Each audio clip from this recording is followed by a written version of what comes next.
Hello everyone, welcome to our channel. এই ভিডিওতে UGC net এবং ডব্লিউবি সেট পরীক্ষার পেপার 1 এর স্টাডি প্ল্যান নিয়ে কথা বলবো। তো স্টাডি প্ল্যান কিন্তু খুবই দরকার, কারণ আমাদের যেরকমভাবে আমাদের হার্ড ওয়ার্ক দরকার, তার পাশাপাশি আমাদের দরকার কিন্তু স্মার্ট ওয়ার্ক। এবং স্মার্ট ওয়ার্ক যদি আমাদের করতে হয়, তার জন্য দরকার হয় একটা কিন্তু প্রপার স্টাডি প্ল্যানের। তো সেটার জন্য আমরা একটা ইন জেনারেল কিন্তু স্টাডি প্ল্যান তৈরি করেছি, যেখানে এই স্টাডি প্ল্যান এই সাবজেক্টেই কিন্তু একটা সাবজেক্টিভ ব্যাপার, মানে বিভিন্ন জন বিভিন্ন রকমের স্টাডি প্ল্যান ফলো করে, যেটা বিভিন্ন জন করতেই পারে, কিন্তু আমরা ইন জেনারেল কিন্তু বিভিন্ন ওপিনিয়ন নিয়ে কিন্তু আমরা একটা স্টাডি প্ল্যান তৈরি করেছি। তো সেখানে আমি পেপার 1 এর ব্যাপারে কয়েকটা কথা বলিনি। তো আমাদের ইউজিসি নেট পরীক্ষার ক্ষেত্রে আমরা দেখছি, বা সেট পরীক্ষা, দুটো মেন পেপার, জেনারেল পেপার যেটা সকল নেট বা সেট পরীক্ষার্থীদের দিতেই হয়, আর তার সাথে পেপার 2 থাকে, যেটা মেনলি পিজির পেপার, যে পেপারের জন্য ক্যান্ডিডেট অ্যাপ্লাই করছে। তো পেপার 1 এর কিন্তু মার্কস খুবই ইম্পর্টেন্ট, কারণ এই দুটো পেপার মিলিয়ে, পেপার 1 অ্যান্ড পেপার 2 মিলিয়ে কিন্তু টোটাল মার্কসটা কিন্তু আসে, তার উপর কোয়ালিফাইং মার্কসটা কিন্তু হয়, যেখানে জেআরএফ হোক বা সেটা লেকচারশিপ হোক। তো পেপার 1কে আমরা কিন্তু কোনোভাবেই ইগনোর করতে পারবো না, এটাকে আমাদের কিন্তু সমান কিন্তু গুরুত্ব দিতে হবে, যেরকমভাবে আমরা পেপার 2কে দিই। তো অনেক ক্ষেত্রে অনেক ঘটনা দেখা গেছে, অনেকের ওপিনিয়ন থেকেও জানা গেছে যে অনেকে কিন্তু পেপার 2টা তাদের নিজস্ব যে পেপার, সেটাতে যত স্ট্রং এবং তারা সেটা নিয়ে অনেকটা সিওরিটি তাদের মধ্যে থাকে, তারা সেভাবে ওয়ার্কও করে, কিন্তু পেপার 1টায় কিন্তু সেভাবে তারা হয়তো সম্ভব কাইন্ড অফ ইগনোরই করে দেয়। কিন্তু আমরা কোনোভাবেই কিন্তু পেপার 1কে কিন্তু ইগনোর করতে পারবো না, আমাদের দুটো পেপারকেই সমান ওয়েতে কিন্তু দেখতে হবে। তো এখানে কিন্তু প্রথম স্টাডি প্ল্যানের যদি আমরা আলোচনাটায় আসি, তো এখানে আমাদের প্রথম কিন্তু দেখতে হবে যে সিলেবাস। আমাদের কাছে কিন্তু অবশ্যই দুটো পেপারের, পেপার 1 অ্যান্ড পেপার 2 দুটোরই কিন্তু সিলেবাস থাকতে হবে। তো পেপার 1-এর কিন্তু সিলেবাসটা অবশ্যই থাকতে হবে একটা হার্ড কপিতে, প্রিন্ট আউট কপিতে থাকতে হবে কিন্তু, কারণ শুধুমাত্র জাস্ট পিডিএফ ফরম্যাটে থাকলে অনেক সময় কী হয়, সেটা ঠিক কিন্তু আমাদের যে স্টাডি রুম বা যেখানে আমরা সবসময় পড়াশোনা করছি, সেখানে যদি হার্ড কপি না থাকে, আমরা পিডিএফে কিন্তু সেরকমভাবে কিন্তু ইন্টারাকশানটা করতেও পারি না, বা পড়াশোনাতে কিন্তু অসুবিধাই হয়। তো অবশ্যই একটা হার্ড কপি কিন্তু নিজের কাছে রাখতেই হবে, এবং তার পাশাপাশি কিন্তু রাখতে হবে যেটা লাস্ট 5 ইয়ার্সের কিন্তু পেপার 1-এর কোশ্চেন কিন্তু সেট প্রিন্ট আউট করে রাখতে হবে। লাস্ট 5 ইয়ার্স মানে প্রতি বছরে দুটো করে অ্যাপ্রক্স হচ্ছে পরীক্ষা, তো তার মানে বেসিক্যালি 10টার মতো সেট কিন্তু আমাদের প্রিন্ট আউট কপি রাখতে হবে। এটা হচ্ছে সর্বনিম্ন, মানে মিনিমাম লাস্ট 5 বছরের প্রশ্ন রাখতেই হবে, কারণ সেটা আমাদের সমস্ত কনসেপ্টগুলো স্টাডি করে নেওয়ার পর আমাদের শেষে সেটাকে বারবার কিন্তু আমাদের প্র্যাকটিস করতে হবে, সেটা কমপ্লিট করার পর, এবং আমাদের কিন্তু মক টেস্ট দিতে হবে। তো মিনিমাম 5টা, তো খুব ভালো যদি 10টা সেট 10 বছরের সেট আমাদের রাখতে পারি। তো প্রথম হচ্ছে সিলেবাসের হার্ড কপি, তার সাথে সাথে মিনিমাম 5 বা 10 বছরের কিন্তু লাস্ট ইয়ারের কোশ্চেনকে জোগাড় করা, আর অবশ্যই এটা হার্ড কপি ফর্মে রাখাটাই বেটার হবে। যদি একান্ত না সম্ভব হয়, তাহলে সফট কপি আমাদের রাখতে হবে, সেখান থেকে আমাদের পড়তে হবে। এরপর হচ্ছে যে এরপর নিজে ওই যে সিলেবাসটা আছে তোমার কাছে, সেটার ওপর কিন্তু নিজেকে অ্যানালিসিস করতে হবে। যে মেন আমাদের পেপার 1-এ টপিক থাকছে 10টা টপিক, তো 10টা যে টপিক থাকছে, সেখানে কিছু স্ট্রং পয়েন্ট তুমি কিন্তু দেখতে পাবে। স্ট্রং পয়েন্ট মানে যে টপিকগুলো তোমার কাছে ইজি মনে হচ্ছে, যে এইটা আমি অলরেডি পড়েছি বা আমার প্রিভিয়াস নলেজ আছে, আমার কাছে এটা ইজি হবে, আমাকে অতটা হয়তো টাইম এর প্রতি স্পেন্ড করতে হবে না। এরপর এমন কিছু টপিক হবে যেটা মডারেট, মানে সেটা খুব তোমার কাছে স্ট্রংও নয়, আবার খুব একটা উইকও নয়, তো সেটার জন্য একটা মিনিমাম কিন্তু টাইম কিন্তু আমাদের স্পেন্ড করতে হতে পারে। তো সেটাও কিন্তু আমাদের আইডেন্টিফাই করতে হবে।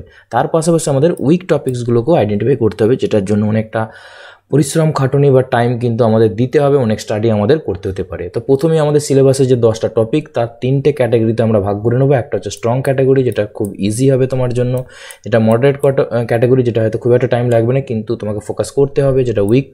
আর একটা ক্যাটাগরি হবে যেটাতে অনেকটাই টাইম স্পেন্ড করতে হবে, তার পাশাপাশি কিন্তু সেটা সম্পর্কে অনেক আন্ডারস্ট্যান্ডিংও বাড়াতে হতে পারে। তো এই যে প্রথম থিং। এরপর আমরা যদি ইন জেনারেল দেখি যে কিছু স্ট্রং পয়েন্ট এবং উইক পয়েন্টের ব্যাপারে, যেটা আমরা ইঞ্জিনিয়ারিং স্টাডি করে নিলেও হবে, আর একটা গ্রুপ হবে যেখানে আমাদের রেগুলার সেটার প্র্যাকটিসের দরকার। তো এই টপিকগুলো কিন্তু কম বেশি কারো ক্ষেত্রে অল্টারনেটিভ হতে পারে, বাট জেনারেল যদি আমরা লক্ষ্য করি, তো এই টপিকগুলোই কিন্তু, যেটা প্রথম যে ভাগটা আমরা এখানে পাবো, সেটা হচ্ছে যেটা অনেকটা ইজি, যেটা অনেকটা থিওরি বেস, জাস্ট কয়েকবার পড়ে নিলেই আমাদের হয়ে যাবে, কয়েকটা নোটস আকারে তৈরি করে নিলে, যেটা রেগুলার কোনো প্র্যাকটিস সেভাবে লাগবে না, আমরা শুধুমাত্র মক টেস্ট দিলেই কিন্তু যেটা আমরা ইজিলি করতে পারবো। তো এখানে কিন্তু প্রথম যে বিষয়টা কিন্তু আমরা পাবো, যেটা প্রথম হচ্ছে আমাদের টিচিং অ্যাপটিটিউড। এবং টিচিং অ্যাপটিটিউডের ক্ষেত্রে কিন্তু আমরা যেভাবে আমাদের কাছে যে সমস্ত বুকসগুলো আছে সেই বইগুলো এবং তার পাশাপাশি আমরা যদি দেখি যে আমরা ইন্টারনেট থেকে বিভিন্ন রকমের কিন্তু স্টাডি মেটেরিয়াল আমরা নিতে পারি।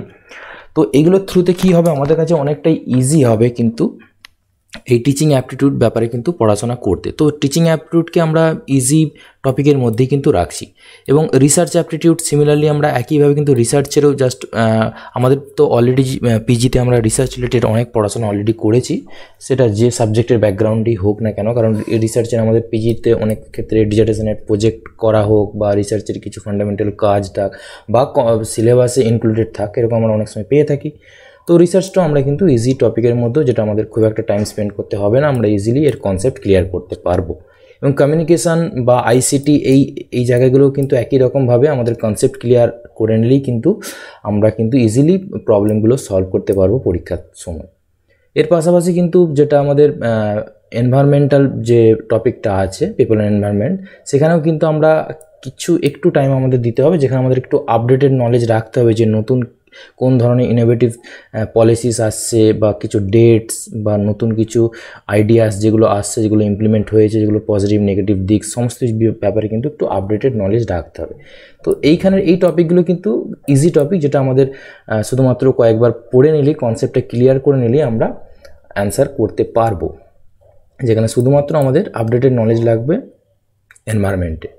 এরপর আসি যেটার জন্য আমাদের পুরো অনেকটাই খাটুনি দিতে হবে, সময় দিতে হবে, যেটা হচ্ছে রেগুলার প্র্যাকটিসের কথা বলছি। তো এখানে রেগুলার প্র্যাকটিসের মধ্যে প্রথমে যেটা আসবে রিডিং কম্প্রিহেনশন। এটা হয়তো রিডিং কম্প্রিহেনশন বিশেষভাবে কিছু পড়ার লাগবে না, কিন্তু যেটা লাগবে সেটা হচ্ছে এটার প্র্যাকটিস দরকার। কারণ প্র্যাকটিস যদি ঠিকঠাক না আমরা করতে পারি, তাহলে কিন্তু এটা আমরা পরীক্ষার হলে কিন্তু টাইমের মধ্যে এটা আমরা করে উঠতে পারবো না। তো প্র্যাকটিসের ক্ষেত্রে আমি রিডিং কম্প্রিহেনশনে বলবো, আমরা যে বইগুলো কিনছি পেপার 1-এর জন্য, একটা বা দুটো বা তারও বেশি, বা আমরা অনলাইন অনেক মক টেস্ট দিতে পারি, ইভেন ইউজিসি নিজস্ব এনটিএ সাইডেও মক টেস্টের সুবিধা দেওয়া রয়েছে, যেটার ভিডিও আমি অলরেডি চ্যানেলে দেওয়া রয়েছে। তো এখানে কিন্তু রিডিং কম্প্রিহেনশনের যে ব্যাপার, প্রথমে কিন্তু আমাদের যেটা করা উচিত, এখানে কিন্তু মেন 5টা কোশ্চেন থাকে ওভারঅল। তো এই 5টা কোশ্চেন প্রথমে পড়ে নেওয়া দরকার, কোশ্চেনগুলো, অপশানসগুলো নয়, শুধুমাত্র কোশ্চেন্সগুলো পড়ে নেওয়া দরকার। তারপর আমাদের ফিরে আসতে হবে মেন যে প্যাসেজটা, সেই প্যাসেজটা। এবার প্যাসেজটা যখন আমরা পড়বো লাইন বাই লাইন, তখন কিন্তু আমাদের ওই আগের যে কোশ্চেনগুলো পড়েছি না, ওটা কিন্তু সঙ্গে সঙ্গে মাইন্ডে কিন্তু ক্লিক করবে, আমরা ইজিলি সেই জায়গাটাকে আমরা আন্ডারলাইন করে নিতে পারি বা হাইলাইট করে নিতে পারি। অ্যান্ড কম্পিউটার বেসড পরীক্ষা, এখানে আন্ডারলাইনের ব্যাপার নেই, আমরা সেখান থেকে জাস্ট একবার দেখে কোশ্চেনটায় ফিরে আমরা সঙ্গে সঙ্গে কিন্তু অ্যান্সারটা করে দিতে পারবো। তো এরকম স্ট্র্যাটেজি কিছু ব্যবহার করতে পারি, বা কিছু যদি স্পেসিফিক ইন্ডিভিজুয়ালিস্টিক কিছু থিওরিজ থাকে এগুলো করার, তো সেটাও আমরা কিন্তু করে নিতে পারি, বা তোমরা ইন্ডিভিজুয়ালি করতেও পারো। এরপর হচ্ছে ডাটা ইন্টারপ্রিটেশন। এটার জন্য কিন্তু কনসেপ্ট ক্লিয়ার, তার পাশাপাশি এটা কিন্তু রেগুলার প্র্যাকটিসের দরকার। লজিক্যাল রিজনিং, এটার ক্ষেত্রেও একই ব্যাপার, প্র্যাকটিসের দরকার। এখানে যে ম্যাথামেটিক্যাল যে রিজনিং অ্যাপটিটিউড, এটার ক্ষেত্রেও কনসেপ্ট এবং তার সাথে রেগুলার প্র্যাকটিস আমাদের প্রয়োজন। হায়ার এডুকেশন সিস্টেমের ক্ষেত্রেও আপডেটেড নলেজ, এবং এটাও কিন্তু প্র্যাকটিসের প্রয়োজন। মানে হায়ার এডুকেশন এটার আপডেটেড নলেজ, আর এখানে আমরা পেলাম হচ্ছে যে এনভায়রনমেন্টে। কারণ এই দুটো জায়গায় হায়ার এডুকেশনের যে নতুন পলিসিসগুলো আসছে, সেই পলিসির বিভিন্ন দিকগুলো, এবং হায়ার এডুকেশনের যে আইসিটির যে কোলাবোরেশনসগুলো পরপর হচ্ছে, নতুন ধরনের আইসিটির টেকনোলজি, ওয়েব পোর্টাল, এইসব যেগুলো ইন্ট্রোডিউস করা হচ্ছে, সেগুলো সম্পর্কে কিন্তু আপডেটেড নলেজ কিন্তু রাখতে হবে। তো এই হচ্ছে ইঞ্জিনিয়ারিং আমরা দুটো পার্টে কিন্তু ভাগ করতে পারি। এরপর দেখব যে স্টাডি আমরা যেটা প্ল্যান করছি, তো এটা আমরা কীভাবে শুরু করতে পারি। এবার শুরু করার ক্ষেত্রে আমরা কিন্তু এখানে কিন্তু দু ধরনের বা দুটো ক্যাটাগরির আমরা টপিক তো পাচ্ছি বা ইউনিটস পাচ্ছি, যেটা হচ্ছে একটা হচ্ছে প্র্যাকটিস, যেটা আমাদের খুব দরকার, আর একটা হচ্ছে প্র্যাকটিস দরকার হচ্ছে না সেরকম, শুধুমাত্র মক টেস্ট ওরিয়েন্টেড। তো এখানে যেগুলো teaching aptitude, research aptitude, communication, ICTs এবং এনভায়রনমেন্ট, এইগুলো কিন্তু আমরা কি করছি, এটা অতটা টাইম কনজিউমিং নয়, এবং যেখানে আমরা ইজিলি কিন্তু কনসেপ্টটা যদি ক্লিয়ার করে রাখতে পারি, তাহলে কিন্তু ইজিলি স্কোর করতে আমরা পারবো। আর এখানে যেখানে আমরা ডাটা ইন্টারপ্রিটেশন বা ম্যাথামেটিক্যাল রিজনিং বা কম্প্রিহেনশন বা অ্যাপটিটিউড, এইগুলো কিন্তু ডেলি প্র্যাকটিস আমাদের কিন্তু অবশ্যই করতে হবে। অন্তত আমাদের যখন আমরা টপিকটা পড়ছি তার রিলেটেড, এবং ফাইনালি যখন আমরা পুরো সিলেবাসটা কভার আপ করছি, শেষের যে 1 মাস থাকছে বা 2 মাস যে যতটা তাড়াতাড়ি কভার করতে পারবে, তখন কিন্তু আমাদের প্র্যাকটিস অনবরত করে যেতেই হবে এটা। এরপর আসে যে স্ট্র্যাটেজির কথাটা। তো এনটিএ নেট পরীক্ষা বা ডব্লিউবি সেট পরীক্ষার জন্য আমাদের প্রথমে যদি দেখি যে প্রতিটা বিষয়েরই কিন্তু আমাদের কিন্তু বেসিক কনসেপ্ট অবশ্যই ক্লিয়ার রাখতে হবে। তো প্রথমে যদি বলি আমি যে ম্যাথের ব্যাপারে, তো ম্যাথের রেশিও বা প্রপোর্শন, অ্যাভারেজ, পার্সেন্টেজ এই রিলেটেড কিন্তু আমাদের সমস্ত কনসেপ্ট ক্লিয়ার রাখতে হবে, যেগুলো আমাদের প্র্যাকটিসও করতে হবে পরপর। তারপর ডাটা ইন্টারপ্রিটেশনের জন্য কিন্তু আমাদের মেনলি কিছু স্ট্যাটিস্টিক কিন্তু জেনে রাখতে হবে। মেনলি ওই 11-12 যে স্ট্যাটিস্টিক্যাল কম্পিটিশনসগুলো আছে সেগুলো সম্পর্কে নলেজ আমাদের রাখতে হবে, প্র্যাকটিস করতে হবে। এরপর হায়ার এডুকেশনের জন্য তো অলরেডি ডিসকাস করলাম যে এটা কিন্তু কিছু আপডেটেড নলেজ রাখতে হবে, এবং যেগুলো বিভিন্ন বডিজগুলো আছে এডুকেশনের, তো সেগুলো কিন্তু করতে হবে এনসিইআরটি, এমএইচআরডি অথবা ইউজিসি, এবং এছাড়াও অন্যান্য যে বডিজগুলো আছে সেগুলো সম্পর্কে নলেজ রাখা, তাদের ফাউন্ডেশনস থেকে শুরু করে তাদের কার্যাবলী, সেগুলো সব কিছু কিন্তু জানতে হবে, যেগুলো আমরা রেগুলার যে বইগুলো পড়ছি সেগুলোতে আমরা কিন্তু অবশ্যই পেয়েও যাবো বা ইন্টারনেট থেকেও আমরা সার্চ করতে পারি। এর পাশাপাশি যে আইসিটির জন্য, এবার আইসিটির জন্য কিন্তু আমরা তো মোটামুটি বিভিন্ন ধরনের কম্পিউটার রিলেটেড নলেজ আছেই, আমরা বিভিন্ন রকমের কোর্স হয়তো সবাই করেছি, বেসিক কম্পিউটার কোর্স। ওই কোর্সের যে ডিজাইন ছিল সেখান থেকেই কোশ্চেন হয়, মেনলি বেসিক কিছু ইন্টারনেটের অ্যাব্রিভিয়েশনস হোক, টার্মিনোলজি, কিছু ইন্টারনেট রিলেটেড ডোমেন, এই ধরনের কিছু কনসেপ্টের কিন্তু কোশ্চেন্সগুলো আছে, যেটা খুব আমরা যদি একটু স্টাডি করি আমাদের প্রিভিয়াস নলেজ থেকেই কিন্তু আমরা ইজিলি কিন্তু এটা সর্ট আউট করতে পারবো।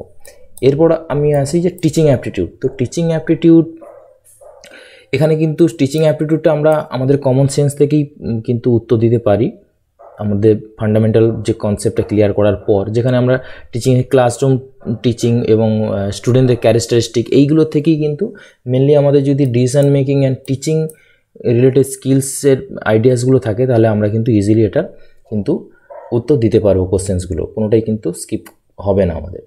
তো এরপর কিন্তু আছে রিডিং কম্প্রিহেনশন। এটা অলরেডি ডেফিনেটলি প্র্যাকটিসের দরকার, কিন্তু এটা মেনলি প্যাসেজ পড়ার সময় বা দেখার সময় এটার মেনলি যে আন্ডারস্ট্যান্ড করতে হবে যে কী পয়েন্টসগুলো, এবং সেটাকে প্র্যাকটিস করতে হবে সেই অ্যাকর্ডিংলি। তো এটা প্র্যাকটিসের কিন্তু দরকার খুবই। এরপর নেক্সট যেটা আলোচনার বিষয় যে টাইম অ্যালটমেন্ট। তো আমাদের একদম যখন আমরা প্রিপারেশান নিতে শুরু করছি, পরীক্ষার ফর্ম ফিল আপের পর হোক বা তার আগে থেকে হোক, তো আমাদের কিন্তু পুরো সিলেবাসটা কভার হয়ে যাওয়ার পর শেষের যে মান্থটা থাকছে, বেসিক্যালি লাস্ট মান্থটা, তো সেইখানে কিন্তু আমরা এটাকে কোয়ার্টারলি ভাগ করে নিতে পারি মান্থটাকে, বা যেরকম এটা নিজেদের সুবিধার মতো। তো আমি টপিক ওয়াইজ কিন্তু প্র্যাকটিসের কথা বলছি এখানে, যেখানে টিচিং অ্যাপটিটিউডে 5 থেকে 7 ঘন্টা, রিসার্চ অ্যাপটিটিউডের জন্য 5 থেকে 7 ঘন্টা, রিডিং কম্প্রিহেনশন 2 থেকে 3 ঘন্টা, কমিউনিকেশনের জন্য 3 থেকে 5 ঘন্টা, লজিক্যাল রিজনিং 12 থেকে 15 ঘন্টা, এটা বেশি টাইম লাগবেই। ম্যাথামেটিক্যাল যে রিজনিং আছে তার জন্য লেগে যাবে মোটামুটি 15 থেকে 20 ঘন্টা, ডাটা ইন্টারপ্রিটেশনের জন্য 12 থেকে 15 ঘন্টা, আইসিটির জন্য মোটামুটি 5 থেকে 7 ঘন্টা এরকম অ্যাপ্রক্স, এবং এনভায়রনমেন্টের জন্য 5 থেকে 7, এবং হায়ার এডুকেশনের জন্য 5 থেকে 7, টোটাল মোটামুটি 70 থেকে 95 বা 90 এরকম আওয়ার্স আসবে।